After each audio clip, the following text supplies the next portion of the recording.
It's so beautiful to have you here on the Everyday Mystic. I am delighted to be here. We got to meet through an amazing platform, Awakenpedia, which is so incredible. This awakening journey that so many people are on or being invited into. Right now, it seems like we're at a potent tipping point. Do you feel that too? Like this is a special Oh my time, God. a really intense time? This is a really intense time. I was actually speaking with a friend earlier today about I work with iboga, right? And ibogaine, and the need for plant medicine right now because we're living in just an unprecedented time of disconnection where people are not even thinking for themselves anymore, where we have assisted disassociation, where people are heavily medicated on psychiatric drugs, antidepressants, and benzos, and things like that, right? And then we have artificial intelligence, which is like a machine that when you talk to AI, it feels like it knows freaking everything, right? And you talk to it, and youths right now, people who are this new generation, are growing up with a machine that seems to have all the answers. We don't even have to think for ourselves anymore if we don't feel like it. And so we're living in this time where there's disassociation, disconnection, and people are kind of in this dark matrix, I would say. And then way on the other side, it's like there's this intense awakening that must happen in order for balance to exist. Because, I mean, this universe is always in perfect balance. As big as the darkness is, the light must be that same bigness. It must be just as strong because there's actually no difference, right? It's a continuum. Light and dark are not different. It's just different sides, different polarities on a spectrum. And so I think one of the reasons that right now, plant medicine like ayahuasca and bufo and iboga and all of these mushrooms, all of that is coming into the mainstream. And there's this big movement for awakening and working with these consciousness expanding guides because we need the extremity. We have such an extreme darkness situation that we need an extreme awakening situation. And I feel like, as someone who is on this path and working in a place where I get to meet conscious humans all the time, I am just blown away by some of the powerful healers that I meet. Because I feel like those of us who are choosing to do this work are having to step up in a way that is truly meaningful because it is needed now. So true. And while you were saying all of that too, I got the impression that those plant medicines, animal medicines like Bufo are calling forth to be those guides. Absolutely the polarity that is needed in the world, but also so beautiful that nature is stepping up while artificial technology, the proliferation of that is so heavy duty. And not just our reliance on technology, but even everybody living in boxes and living disconnected from nature. And nature's like, hey, if you guys want to survive, we're here for you. We're stepping up. Yeah. We're your teachers. We're your guides. Like, get reconnected. And that makes total sense. Four kinds of connections that are super essential for all human beings. And unfortunately, I think we're deficient in all four in our modern day world. The number one is connection to self. Do you have a connection to your internal world, to your spirit, to your soul, to your intuition? Sad but true, I feel like a lot of people are really disconnected from self. And that's like the first level, right? So, first self, and then connection to others, which feels very obvious. We have relationships, we have humans in our lives. That's a basic human need. We know that. But then the next one is connection to nature. We are earth beings. When we come to planet Earth, we get a body. Like, whoa, how cool is that? I mean, my body is literally the most awesome gift that I will receive this incarnation. Am I connected to my body? Am I connected to the world? Like, do I put my feet in the grass? Every single day, I love earthing, just being outside, just touching the grass. I like to meditate in my garden. But going on a hike, there's so many studies that show that it's like massively healing and refreshing for humans to just go outside and see green. Like literally being in a room with houseplants improves our mental health. How wild is that? And Mhm. like you said, so many people live in cities and boxes and are massively disconnected from nature. And then the fourth one is connection to the all or the divine or spirit. There's so many different words that we can use. And I like to say, like, to the universe, because we're spirit beings. And I think all humans, if we begin talking to them, we've felt things that are just beyond the mind, that are intangible. We've heard a whisper of divine guidance. Synchronicities have led us to a place that's truly mystical and magic. For me, there's just no denying that there is a spirit world. And we don't necessarily even need to use the word God, but we're spirit creatures. Like it's shown over and over and over how healing it is for us to have a connection to some sort of higher force. One of the things that I always think of as proof of that is AA, Alcoholics Anonymous, right? Like one of the most foundational things about that program is that we must believe in a higher power.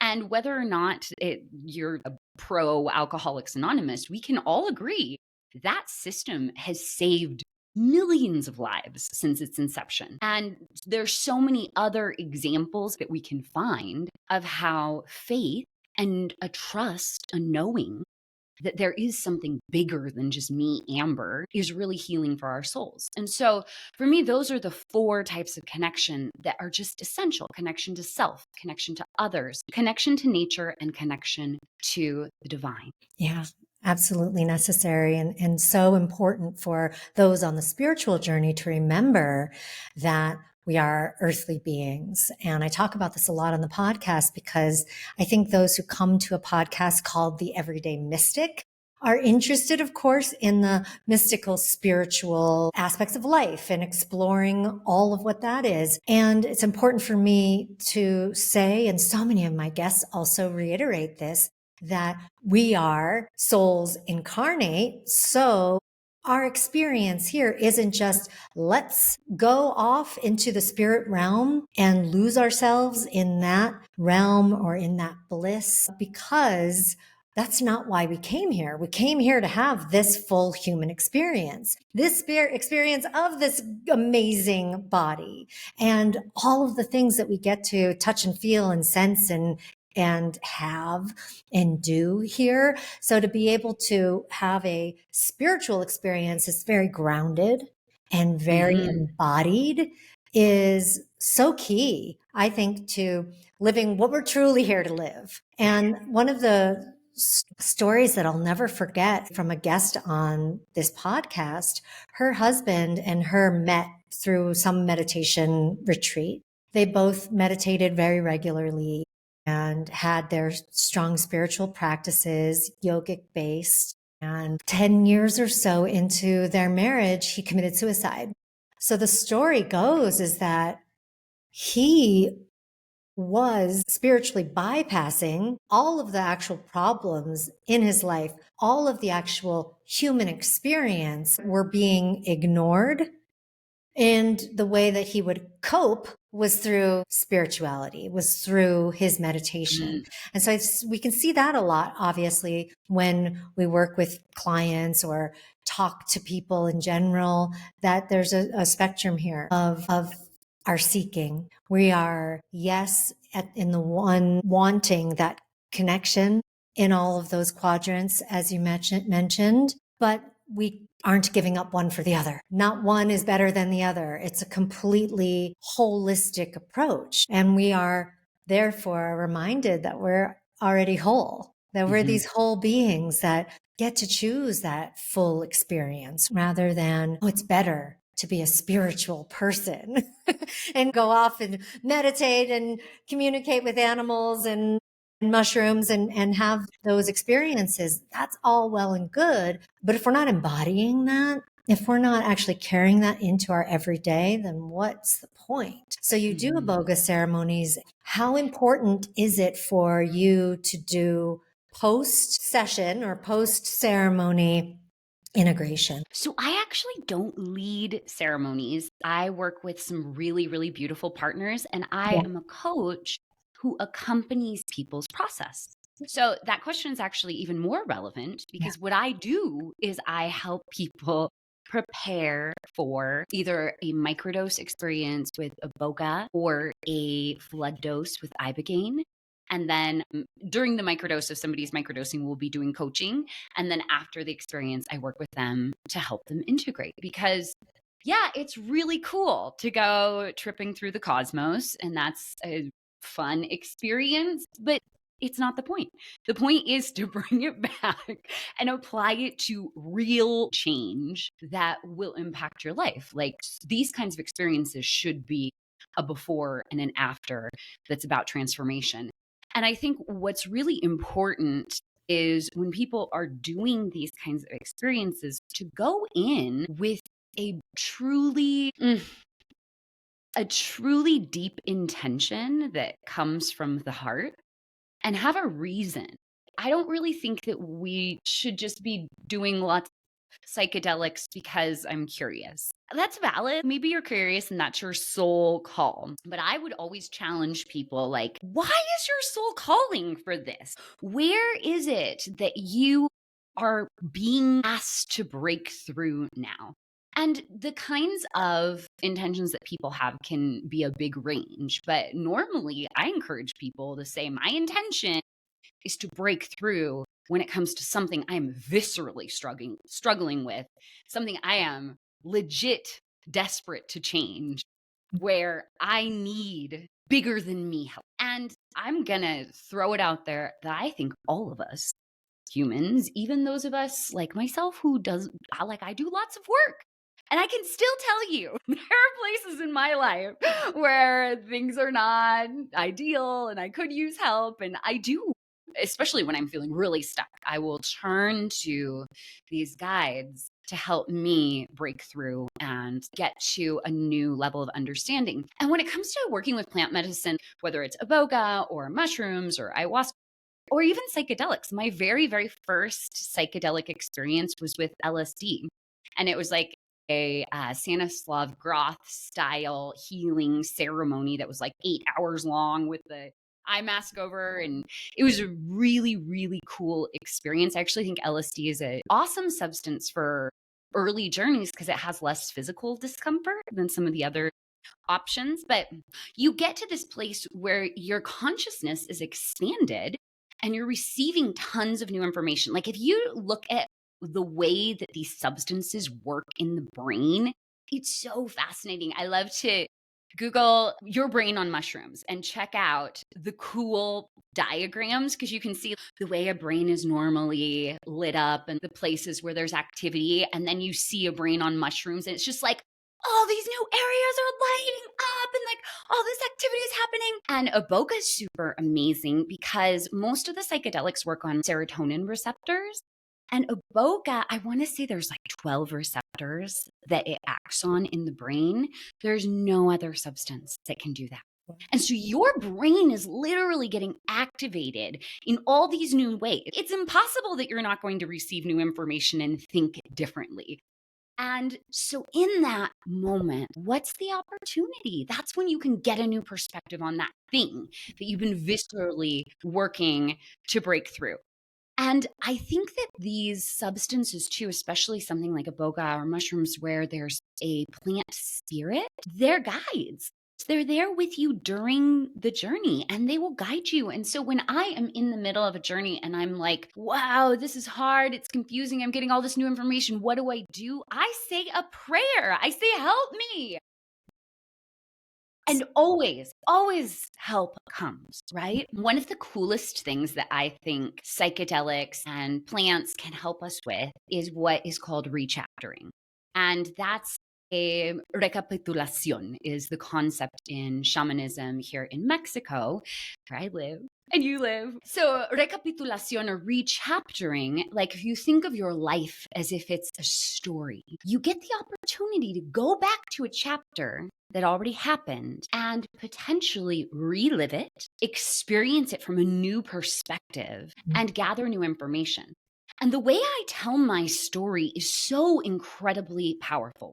If I want to look at myself like I'm a victim and all these terrible things happen to me and blah, blah, blah, well, maybe I go back and revisit my trauma and I can see it from a completely new perspective. And I realize that actually that version of me was not the most broken, pathetic Amber that ever existed. No, that version of me was doing the best work that I will ever do here in this human incarnation, because I was learning and growing and things were falling apart. And that was the moment that allowed me to quantum leap from there and actually accomplish something, achieve something. And I have totally had this realization. There was a version of me that was in her dark night of the soul who literally was trying to kill herself. And I have gone back in journeys and sat next to myself, watching her take pills in the middle of the suicide act and been like, wow, you saved me. You are the heroine of my story. And when I see it that way, I have this ability to change my story. And instead of seeing myself as a broken victim, I can see that I had to go through those things to collect the sacred medicine, the wisdom, the knowledge, the consciousness that I am now meant to be sharing with the world. And so it helps us to give new meaning to really difficult chapters and to trauma by revisiting those experiences from a new lens and choosing to rewrite our story and then taking that story back to my life. And that's the integration part. Like, okay, I had all these ahas. I saw this stuff. I have downloaded tons of information. What are you going to do with it? And I mean, I personally have had so many times where I've come out of a journey and had work for the next 6 months.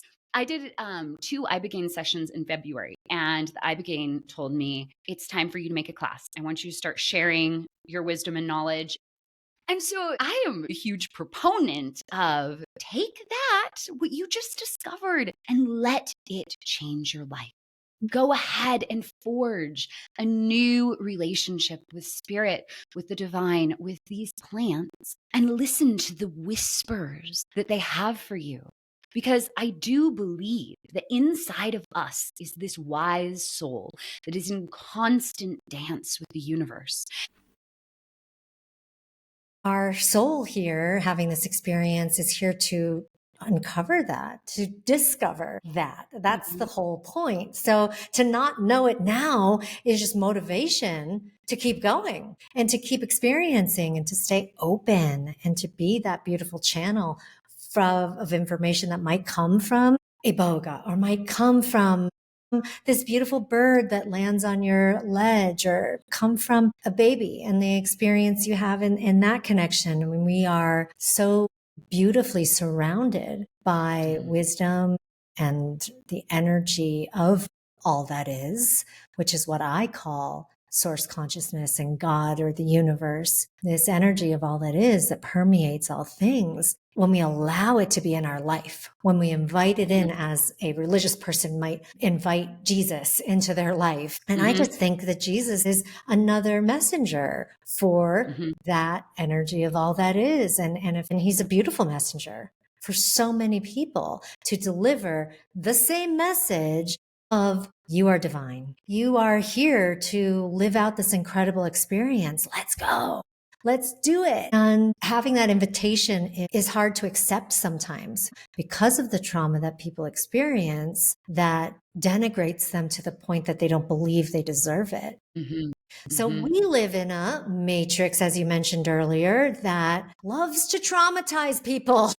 And I don't know if that's just part of the game or what, but it is very prevalent. We have a lot of trauma coming both socio-politically as well as within our family systems. And it's everywhere. I don't know if it's why we're here. I do believe that it is part of why we're here to experience certain sets of experiences, to have that and to learn and grow from it, to be able to respond to it. So you had some, it sounds like some pretty profound early on experiences that would have led to a point of wanting to end your life. What was the inflection point for you of where it went from despair to, okay, there's something else here. I'm going to stick around. I had been taking psych drugs since I was 12 years old. I spent 22 years heavily medicated on antidepressants, benzos, mood stabilizers. So both my suicide attempts were overdoses. And the second time, I took a lot. I took like 4 bottles of pills and I was unconscious for 48 hours. It's an absolute miracle that I'm still alive. And when I woke up, I was so upset that I was still here. And I just felt trapped in life. But I hurt myself. I hurt my shoulder and I had just had a hip surgery. And between the two things, I basically lost the use of my left side of my body for about 9 months. And it was like this very intense, dark night of the soul for me. But at some point, the suffering got so intense that I thought, I can't keep living this way anymore. But I didn't want to keep trying to kill myself because I had hurt myself enough that I was like, if I do this again, I could end up in a wheelchair. I could end up with an injury that debilitates me. I think that would be even worse. Like if I keep trying to kill myself and just keep hurting myself. So I started reading statistics. Unless you shoot yourself in the head, most suicide attempts don't work out. There's a few scenarios in which you are pretty certain, but the grand majority, people who do psych drug overdose like myself, only about 17% of those suicide attempts are actually successful. And so I realized this and I'm like, okay, this is not sustainable. And thankfully, for whatever reason, I didn't pursue some of the more intense techniques. But I was like, okay, I feel trapped in life. This level of suffering is just unsustainable. And somewhere in there, I was like, okay, I have to do something to cheer Amber up. I have to help her. And I signed up for Spanish classes. That was my big move. And I began seeing this woman who was in San Francisco, and I'm like on crutches. I can barely even walk. And I was living in Oakland. So it was like such a pain to get to the office, but it got me out of the house, which was huge. I had lived when I was younger in Spain. I had done a study abroad in Spain. And then I had also lived in Argentina for a couple years. And I'd been losing my Spanish because I'd been back in the United States for about 5 years. And so starting to talk to her, she began to remind me of times in my life where I was a more vibrant person. And it was like life began coming back to me. And she recommended this book and I began reading it in Spanish. It was so good. I was always in book clubs. I love to read. And I was like, I wish I could talk to someone about this book. And so I actually ended up founding my own Spanish language book club in Oakland. And it was super cool because in order to read a book in Spanish, your language needs to be pretty high. So everybody that came to my Spanish language book club was like expats from all over the world. There were people from Spain and from Mexico and from Argentina and from Chile and Peru. And it was so awesome. And they really inspired me. And look at me. I eventually chose to be an expat again. And I left the United States and now I'm living in Mexico. And that's like a very sweet breadcrumbs of magic story. The other thing that was really critical for me was as I was working to rehab my body, I'd been doing yoga for like 5 years, 8 years at this point. And I had been doing hardcore power yoga, but because of all the physical stuff, I had to really tone it down. And I signed up for this thing called 30 Days to Thrive. And it was this yoga and meditation program. And I made a commitment to practice meditation and do yoga for at least 5 minutes every single day. And I'd been doing yoga, but not so much meditation. And then the yoga had to be restorative, chill yoga. And it was honestly the first time that I had slowed down and started tuning into my internal world. And in one of the classes, the teacher was talking about self-love. And I know that I had heard of self-love before, but that day, the message actually stuck. And she said, could you in this moment just offer yourself a little bit of compassion? And I lost it. I just started weeping in the middle of this class. I was like, yes, I could use some compassion. And I realized it like hit me. Aha, oh wow, boom. I had just hated myself all of my life. I had this awful interior voice that said things like, Amber, you're worthless. You deserve to die. You shouldn't be alive. I wish I could kill you. I wish I could crawl out of my skin. I hated myself so much that I tried to kill myself. I wanted to escape me that bad. And that day I went home and weeping, I could not stop crying. I looked at myself in the mirror and I was like, Amber, I'm sorry. I'm sorry that I've been so awful to you. I'm sorry that I tried to kill you. I'm going to start being nice to you. I really am. I promise. And I made that commitment to myself. And that was the day that my healing journey began. And little by little, it was like these things where I began trying to do nice stuff for Amber, like Spanish language book club or eating healthy. I was an alcoholic at that point, and it was like, well, if I'm taking care of myself, I can't just drink bottles of wine and sit on the couch until 2 a.m. watching TV, which was something that I did often in that particular phase of my life. And so I began to little by little start picking things up and putting pieces back together. And I continued doing yoga and meditation, and I began connecting to my internal world. And I think that for me was the start. And to just pull it like back full circle, we spoke earlier about all the levels of connection. And so that was the first level, like connection to self. I finally decided I was going to be nice to me. And I think a lot of people can start there. And as time has gone on, and when I think about what it means to practice self-care, for me, it is cultivating connection on all those levels, because that's what we humans yearn for. And so as I developed connection to myself, then all of my relationships improved, right? Because if I'm nice to me and I like me, well, it's easier for me to like you too. As within, so without. And then as time went on, I began valuing being in nature more. I began discovering that I can actually feel the vibration of a place, of the grass, that there's a whisper that happens in the breeze in the leaves of the trees. And eventually, thankfully, yoga helped open some doors for me. I began connecting to spirit in a new way as well.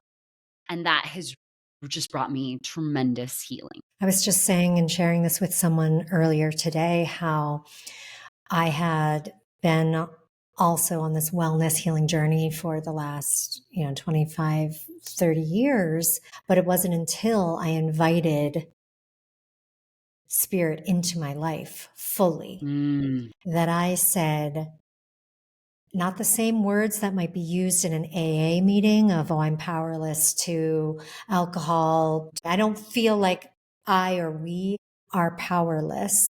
I feel like we are meant to, that we are tricked into believing we are. And it's about remembering that we're not. It's remembering that we are divine. And having that invitation, you said it earlier, like, oh, I can just ask iboga, where do I go from here? I'm having this issue and what do I do? We can ask that of God, the universe, the source, the energy of all that is at any moment as well.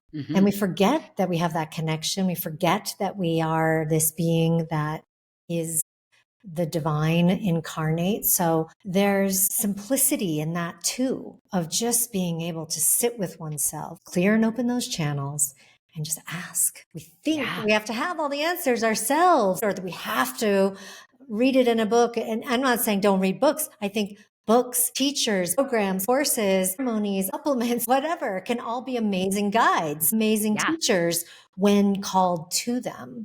But it's that relationship, as you said, with self. I don't know if you know about internal family systems. I'm not sure if they coined this, but Richard Schwartz, the doctor who created internal family systems, likes to say the capital S self. And that always stuck with me as that differentiator between what we think is self, because often that's the ego self that most people are actually thinking is them. And then that capital S self, which is the soul self, right? It's our higher self that is the observer and the one that's making those choices for the little S self when awakened, right? And if the capital S self isn't awakened, then you are dealing with your ego self and just reacting a lot to life rather than actually coming up with intelligent responses and beautiful synergies and actually getting into that resonance that we do. once we're starting to operate this way. Resonance is coming through big time right now.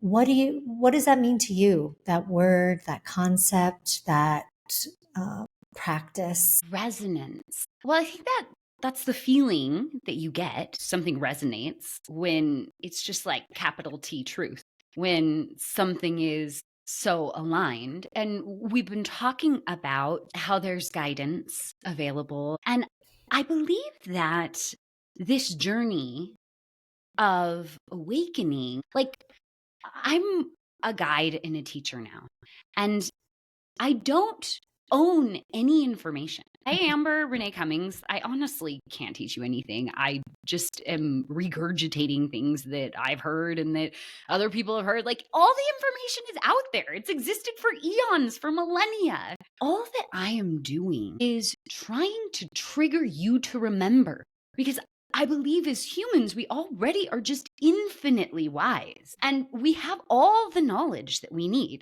I do astrology charts, and I'm so fascinated by how every human is just so unique, right? Our astrology chart is a snapshot of a moment in time, and we are literally a manifestation of a moment of energy in the cosmos, just birthing and creating and doing a dance with all the other manifestations of these magical, divine, sacred moments in this thing we call life. Like, wow. And you look at a chart, and in someone's chart, we have a south node and a north node. The south node is what I already know as a soul, and it's things that I came to release. Like, I'm meant to already come in with that and then transcend it and go towards my north node. And I see our north node as the growth mission that I am meant to do here on planet Earth this go around. And you know what? There are 12 houses, there are 12 signs. Not everybody is here to work. No. Yeah. Especially not like butt in your seat office work. So, some souls came to figure out security, whether that's emotional security or physical security. Some souls came to do sacred service. Some souls came to figure out relationships this round. Some souls came to be teachers. Some souls came to build community. Like, we all have these different earth missions, okay? And so I know that the universe does not make mistakes. And it didn't make a mistake with you, and it didn't make a mistake with me, and it didn't make a mistake with any of our listeners. We all came equipped with the exact medicine inside of us that we need in order to accomplish our divine soul mission, our growth this round. And I think also that the crazy packages we come in with are perfectly configured to enable us, empower us to do that growth.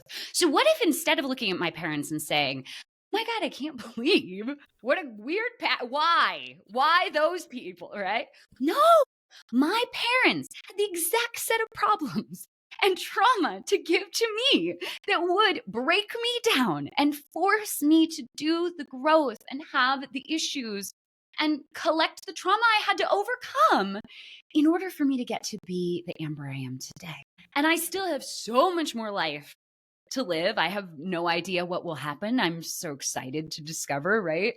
Still very much on the journey, like all of us. But I think that our packages are like divinely configured to help us do that work, even if it seems really messy and complicated. And like, how is that possible? And we have all the answers. Like, I have a wise soul that is still kind of plugged in to something bigger than just this human 3D incarnation, right? And can I trust that as I'm on this path and I listen to a podcast like this one, or I do a class or whatever, what that information is doing, it's not teaching me, it's helping me wake up and remember and activate my medicine so that I can do the work I came to do, so I can do the healing that I'm meant to do. And so when you say resonance, I mean, when something resonates, it's because it's for you. It's touching a piece of you inside that's like, that's the medicine you need right now. That's a piece of guidance, a sign, a symbol, synchronicity, because that's how the divine talks to us. It doesn't like send me a text message, which would be cool. But It could, well, Usually, could be also if it's, yes. could be a person sending me a text message, That's but right. normally it's like these sort of kind of, I'm like, oh, this is resonating in a really special way, or like, I can't believe that person said that. That's exactly what I needed to hear. Yeah. And that to me, when we start paying attention on that level and considering everything freaking sacred and letting things resonate with us, that's when we tap into the divine guidance and we don't have to worry anymore. Like I can just trust that as long as I'm doing my best, giving my all, showing up as fully as possible, all in for all of it, I will be guided. So right now they're doing work on my street. Like oh my gosh. It's taking a really long time, and they have excavated the entire street. And like there was this day that out came jackhammers and right, and they're just tearing up the street. And oh man, I was like, what does this mean? Because I'm at a place in my story that I know the road construction shows up for me. Jackhammers show up when things need to fall apart, when the tower is ready to fall. And you know what? I did. I had some things that had to fall apart. And as I have jackhammers outside my house, I am excavating my internal world and breaking through and finally getting the ahas and seeing things. And it's been really lovely because as they've begun repairing the street, all the answers have come and I've resolved the things that needed to happen. And I feel like that attitude towards life has been so freeing for me, where I just go, there are no mistakes. This is all perfect. If I choose to make jackhammers an opportunity, therefore they are. That's right.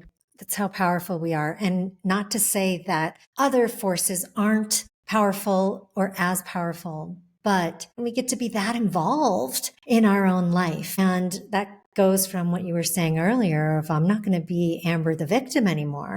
Or I'm not going to be the person who thinks that life is happening to them. I'm going to be the person who knows that life is happening for them. Or that maybe it's not happening for you, but at least you're responding and looking at that as an opportunity, as a sign and a message to what can I do with this? I think that life is happening around us, through us, it just is. And then we get to choose how we respond to it. We have that option. We have that choice. We get to live that way if we want.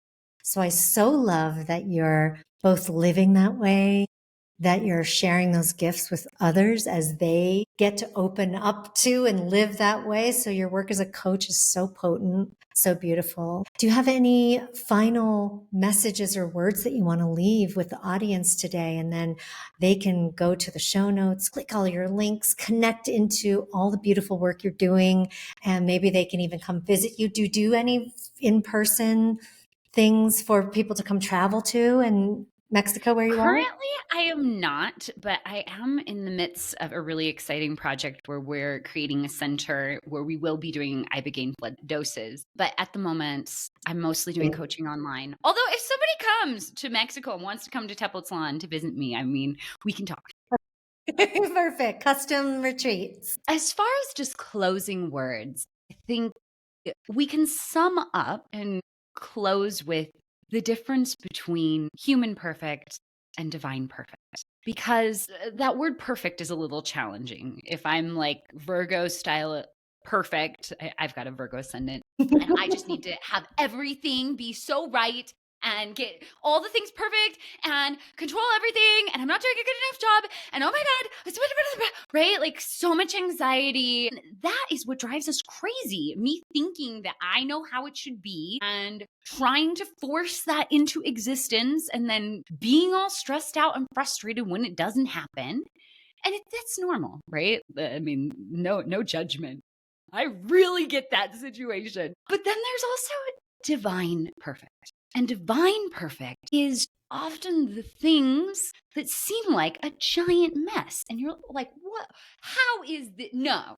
And then 2 years later, you look back and you go, oh my gosh, I could not have ever dreamed that, things would happen the way they did. Like I needed that to fall apart because then it opened this door and that door. And that if we can believe in the divine perfection of it all and treat every situation as an opportunity and a place where I can be like, all right, here's my opening. This is the situation. It's weird, but am I going to fight it? Or am I going to step in and try and dance with it the best I've got? Best dance moves Amber's got, right? And with that attitude, if I can just try and dance with the divine perfection of it all, the best possible, you know what? I do not think that you can go wrong. Yeah. That's so beautiful. Thank you for that distinction. Thank you for all of your incredible medicine today that you shared. I'm delighted to know you. I'm excited we're on the same mother soil here. We have more to talk about on that realm for sure. Thank you so much, listeners, for tuning in today and being with Amber and I. You can connect with her and all of the incredible work she does in the show note links. Reach out, and even if you don't see something with her, myself, and any of my guests, even if you don't see an offering that is perfect for you or something that is buttoned up for you, know that we're still here. We're all called to be guides in this lifetime. Every single one of my guests, we're all guides to each other, period, no matter what, whether or not you choose to do this work in the world. But for those of us who are choosing to do the work in the world and stepping up as guides in that way, we're available, even if it's not through a program, a course, a book, a retreat, a specific thing that you might see. Maybe it's just a few words or a referral or connecting you to something. Feel free to reach out always. If you're feeling called to reach out, do it. We've got email addresses. We've got Instagram profile. Well, I don't anymore, but most people have. Oh my gosh. And I am so jazzed when people contact me and say, like, I heard you say blah, blah. This is the stuff I love to talk about. Definitely get excited if people want to have transcendental conversations with me. So I'm 100% in agreement with what you were saying. Incredible. Well, thank you so much again. Thank you. Thank you.